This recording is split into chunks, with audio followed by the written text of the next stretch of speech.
Flicker yung ano niya. Tapos ayaw gumana lahat pala, no?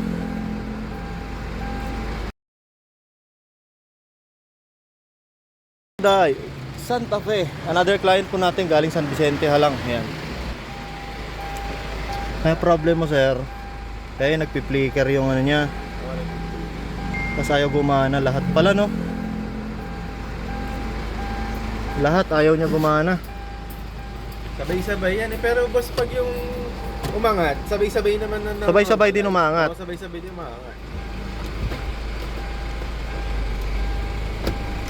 Kaso problema ko dyan, hindi ko na ma-monitor yung gas ko saka yung temperature niya.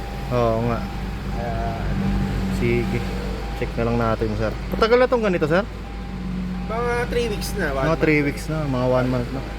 Sige, ano, lalabas na? Sige.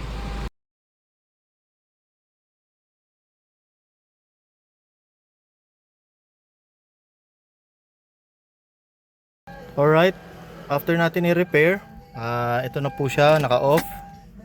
Off natin, yan. Tingnan natin kung dati ayaw talagang pumalo ng mga pointer, then nagpi-flicker tong ilaw. Tingnan natin ha. Yon. Yon, pumalo siya agad. Tingnan natin, paandarin natin yung engine niya. Yun. Park light. Yan. Alright. Okay na to.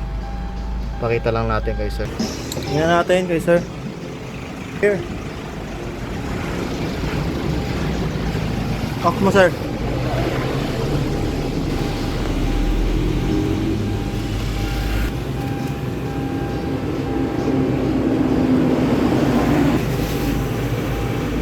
So, kompleto yan, sir. Park light, signal, mga nawala din, sir.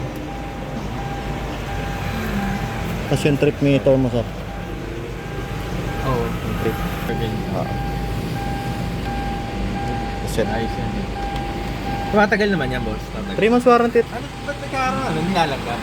Hindi po, lifespan. Like. Hanggang doon lang talaga buhay ng parts na yan. May parts kang pinalitan. May pinalitan pong parts. Aha.